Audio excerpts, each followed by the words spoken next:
Hi all, ഫില്ലീസ് ഹോമിൻ്റെ മറ്റൊരു വീഡിയോയിലേക്ക് എല്ലാവർക്കും സ്വാഗതം. എപ്പോഴും പറയുന്നൊരു പറച്ചിലാണ് അമ്മുൻ്റെ. ഓ വാ കുഞ്ഞാൻ്റെ പാച്ചുനെയും അങ്കിളെയൊക്കെ കൂട്ടി വാ, നമുക്ക് കാക്കനാട് നിൽക്കാം എന്ന് പറഞ്ഞ് അവസാനം ഞങ്ങൾ ഈ വീക്കെൻഡിൽ അമ്മുവിൻ്റെ കൂടെ കാക്കനാട് പോവാണ്. അപ്പോൾ അഞ്ചേച്ചിയും അമ്മുവും ഞങ്ങളെ കൂട്ടാൻ വേണ്ടി വന്നിട്ടുണ്ട്. അലോഷ്യ ഡയറക്റ്റ് ഓഫീസിൽ നിന്ന് അങ്ങോട്ട് പൊക്കോളൂ. ഇപ്പം എൻ്റെ മെയിൻ ഒരു പ്രശ്നമാണ് മുടി കൊഴിച്ചിൽ. എനിക്ക് ഈ പ്രഗ്നൻസി ടൈമിലോ ആഫ്റ്റർ പ്രഗ്നൻസി ഒന്നും വന്നിട്ടില്ലായിരുന്നു. ഇപ്പോൾ 8 months ഒക്കെ ആയപ്പോഴേക്കും എൻ്റെ തലയിലെ മുടിയൊക്കെ പോയി മുട്ടച്ചയാവാൻ തുടങ്ങുമെന്ന് എനിക്ക് തോന്നുന്നത്. എന്തൊരു മുടി കൊഴിച്ചിലാ. ഞാൻ കാര്യമായിട്ട് മുടിയൊന്നും ശ്രദ്ധിക്കാത്ത ഒരാളാണ്. ഇത് കാരണം കൊണ്ട് ഞാനിപ്പോൾ ഭയങ്കരമായിട്ട് ശ്രദ്ധിക്കുന്നുണ്ട് എൻ്റെ മുടി. അതുകൊണ്ട് കുറച്ചുകൂടി കൂടുതലായിട്ട് കൊഴിയുവാൻ തോന്നുന്നു. പിന്നെ അഞ്ചേച്ചിയൊക്കെ വരുമ്പോഴാട്ടോ വിലങ്കിലും കൂടിയൊക്കെ ഒന്ന് പോകുന്നത്. പാച്ചുമായിട്ട് ബൈക്കിൽ പോകൽ പോസിബിൾ അല്ലാത്തതുകൊണ്ട് അഞ്ചേച്ചിയൊക്കെ വരണം ഞങ്ങൾ അവിടെയൊക്കെ ഒന്ന് പോകണമെങ്കിൽ. സ്ഥലത്തിൻ്റെ ഭംഗി കണ്ട് നിർത്തിയതൊന്നും അല്ല കേട്ടോ, മിറർ ശരിയാക്കിക്കൊണ്ടിരിക്കുക. എപ്പോഴും ഉള്ളൊരു പണിയാണ് അത്. സമയമാണെങ്കിൽ ഉച്ചയൊക്കെ കഴിഞ്ഞു കേട്ടോ, വിശന്നിട്ടാണെങ്കിൽ വയ്യ. വിലങ്ങി പോകുന്നതിൻ്റെ മെയിൻ ഉദ്ദേശം തന്നെ ഫുഡ് അടിക്കാൻ വേണ്ടിയാണ്. പക്ഷെ കഴിക്കുന്നതിന് മുമ്പ് പാച്ചുവിനും കൂടെ കൊടുക്കണം. ഞാൻ എന്തായാലും പാച്ചുവിനുള്ള ഫുഡൊക്കെ ആയിട്ടാണ് വന്നേക്കുന്നത്. അവന് കൊടുത്തിട്ട് വേണം കഴിക്കാൻ. മമ്മിയുടെ പേരക്കുട്ടികളിൽ മമ്മി കുറേ നോക്കേണ്ടി വന്ന ഒരാളാട്ടോ പാച്ചു. അതുകൊണ്ട് പാച്ചുവിനോടൊരു പ്രത്യേക അടുപ്പമുണ്ട്.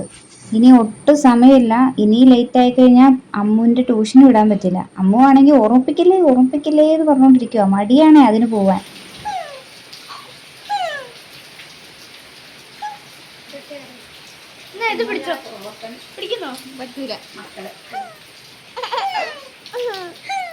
അല്ലേലും എനിക്ക് ചീത്തപ്പേരാ. അമ്മു എന്നെ കണ്ടു പഠിക്കുവാണ്, എൻ്റെ സ്വഭാവമാണ്, ഞാൻ പറഞ്ഞാലേ അവൾ കേൾക്കുള്ളൂ എന്നൊക്കെ പറഞ്ഞുകൊണ്ട് അകപ്പാടെ മോശപ്പെട്ട് കിടക്കുവാ ഞാൻ. ഇന്ന് അമ്മു ട്യൂഷനും കൂടെ പോയില്ലെങ്കിൽ എല്ലാവർക്കും കൂടെ അത് മതി. അതുകൊണ്ട് ഇന്ന് ആര് മറന്നാലും അമ്മുവിന് ട്യൂഷന് വിടേണ്ട ഉത്തരവാദിത്തം എനിക്കാ. ഞാൻ ഉറപ്പായിട്ടും അവളെ വിട്ടിരിക്കും.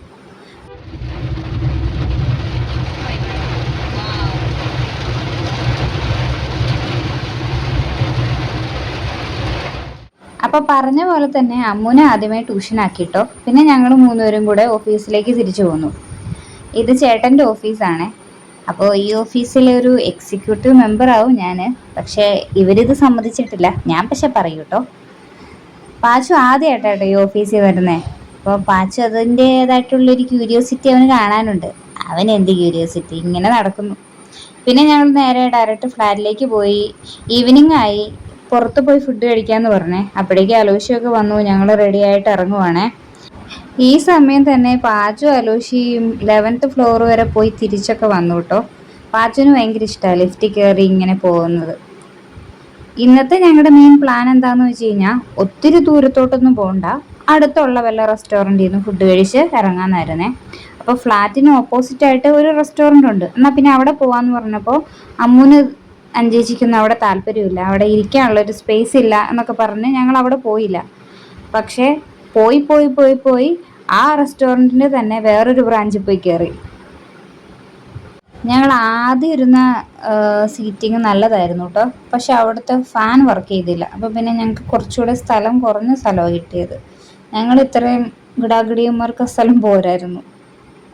എന്തോ ഒരു സ്പെഷ്യൽ ഉണ്ടെന്ന് പറഞ്ഞിട്ട് ആ കൊച്ച് കൊണ്ടുവന്ന കേട്ടോ ഇത്. സത്യം പറഞ്ഞാൽ അതിൻ്റെ പേരൊക്കെ ഞാൻ മറന്നുപോയി. പൊറോട്ടയും ചിക്കനും അങ്ങനെ എന്തോ സ്റ്റഫ് ചെയ്തിട്ടുള്ള എന്തോ ഒരു സംഭവമായിരുന്നു. പണ്ടൊക്കെ ലീവുള്ള ദിവസങ്ങളിൽ 10-11 മണി വരെയൊക്കെ കിടക്കുമായിരുന്നേ. പാച്ചു വന്നേ പിന്നെ എല്ലാ ദിവസവും ഇപ്പോൾ ഒരേപോലെ ആയിട്ടുണ്ട്. 6:45 7 മണി ഒക്കെ സമയമാകുമ്പോഴേക്ക് അവൻ എഴുന്നേക്കും. അപ്പോൾ പാച്ചു എഴുന്നേറ്റാൽ പിന്നെ ഞാൻ വേറെ ആരും ഉറക്കൂല കേട്ടോ, എല്ലാവരും എഴുന്നേൽപ്പിക്കും. അപ്പോൾ പാച്ചുവിൻ്റെ രാവിലത്തെ ബ്രേക്ക്ഫാസ്റ്റിൻ്റെ ടൈമായി. അവന് രാവിലെ ഞാൻ എപ്പോഴും കുറുക്ക് തന്നെയാണ് കൊടുക്കുന്നത്. രാവിലെ തന്നെ കുറച്ച് പാല്, അത് കഴിഞ്ഞിട്ട് കുറച്ച് കുറുക്ക്. ഇത്രയാണ് പാച്ചുവിൻ്റെ രാവിലത്തെ ഫുഡ്.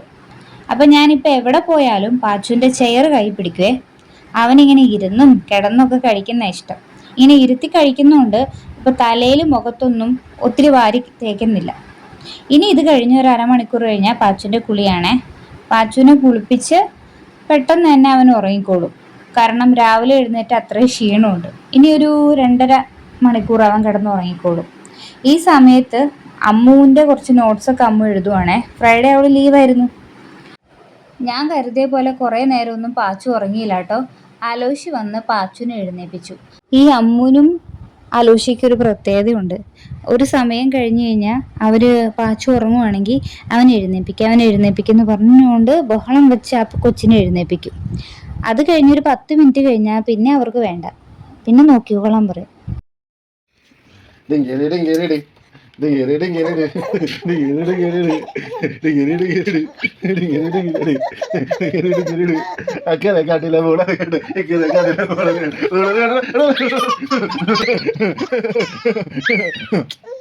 ഇതൊക്കെ കഴിഞ്ഞ് അലൂഷി പാലായിലോട്ടും പോയി. ഞങ്ങൾ ചുമ്മാ എങ്ങോട്ടെങ്കിലുമൊക്കെ പോകണ്ടേന്ന് വെച്ചുകൊണ്ട് ഒബ്രോ മോളിലേക്കും പോയി. അവിടെ എന്തോ ഒരു ഫെസ്റ്റ് നടക്കുമായിരുന്നു. ഞങ്ങൾ പ്രത്യേകിച്ച് അവിടെ പോയൊന്നുമില്ല. എന്നാലും ഇറങ്ങാൻ നേരത്ത് അമ്മു കുറച്ച് ബുക്സൊക്കെ വാങ്ങിച്ചു അവിടുന്ന്. നമ്മുടെ ഇപ്പോഴത്തെ ക്ലൈമറ്റിന് കറങ്ങാൻ പറ്റിയ ഏറ്റവും നല്ല സ്ഥലം മോള് തന്നെയാണ്. ഫുഡും ഉണ്ട്, എന്തെങ്കിലും പർച്ചേസ് ചെയ്യണമെങ്കിൽ അതും ചെയ്യാം. ഇനി ഞങ്ങൾ പോകുന്നത് പാച്ചുവിന് കുറച്ച് ഡ്രസ്സ് എടുക്കാൻ വേണ്ടിയാണ്. അഞ്ചേച്ചിയുടെ കൂടെയും ചേട്ടൻ്റെ കൂടെയും വരുമ്പോൾ അവരുടെ വക പാച്ചുവിന് എന്തായാലും ഡ്രസ്സ് കിട്ടും. അപ്പോൾ അഞ്ചേച്ചി എപ്പോഴും പറയും ഞങ്ങൾ എടുക്കുന്ന സൈസ് ശരിയല്ല. ഇവന് 8 മാസമായി, പക്ഷേ ഇപ്പോഴും ഇവന് 3 to 6 ഞങ്ങൾ യൂസ് ചെയ്തുകൊണ്ടിരുന്നത്. അപ്പോൾ അഞ്ചേച്ചി പറയും അതും കൂടുതലാണ്, 0 to 3 ഉപയോഗിച്ചാൽ മതിയെന്ന്. ഇപ്പോഴും ന്യൂ ബോൺ സൈസാണ് നമ്മുടെ പാച്ചു ഉപയോഗിക്കുന്ന സൈസ്. പിന്നെ ഒത്തിരി സമയമൊന്നും അവിടെ നിന്നില്ല കേട്ടോ. ഞങ്ങൾ പിന്നെ പെട്ടെന്ന് തന്നെ ഇറങ്ങി. ഞങ്ങൾ എപ്പോഴും കറങ്ങാൻ പോയി തിരിച്ചു വരുമ്പോൾ ഒരു അവിൽ മിൽക്ക് എപ്പോഴും കഴിക്കാറുണ്ട് കേട്ടോ. ഞങ്ങളുടെയൊക്കെ ഫേവറേറ്റ് ആണ് അവിൽ മിൽക്ക്. പണ്ട് നാട്ടിൽ നിന്നൊക്കെ ഭയങ്കര സ്പെഷ്യലും അങ്ങനെയൊക്കെ ആയിട്ട് കഴിച്ചുകൊണ്ടിരുന്ന. ഇപ്പോൾ ആ പണ്ടത്തേൻ്റെ ആ രുചിയില്ല, എന്നാലും നല്ല അവിൽ മിൽക്ക് ഈ ഷോപ്പിൽ നിന്ന് കിട്ടാറുണ്ട് കേട്ടോ. ഇനിയിപ്പോൾ നാളെ സൺഡേ പള്ളിയിലൊക്കെ പോകണം. അപ്പോൾ എന്തായാലും നാളെ ഞാൻ തിരിച്ചും പോകും. അപ്പോൾ അഞ്ചേച്ചിയൊക്കെ എന്നെ കൊണ്ടുപോയി വിട്ടു കേട്ടോ. അലോഷിയാണെങ്കിൽ പാലയിൽ പോയിട്ട് വന്നപ്പോൾ കുറേ റംബൂട്ടാൻ കൊണ്ടുവന്നായിരുന്നു. അഞ്ചേച്ചിക്കൊക്കെ ഭയങ്കര ഇഷ്ടമാണ്. അപ്പോൾ അഞ്ചേച്ചിക്കൊക്കെ കൊടുത്തു വിട്ടു.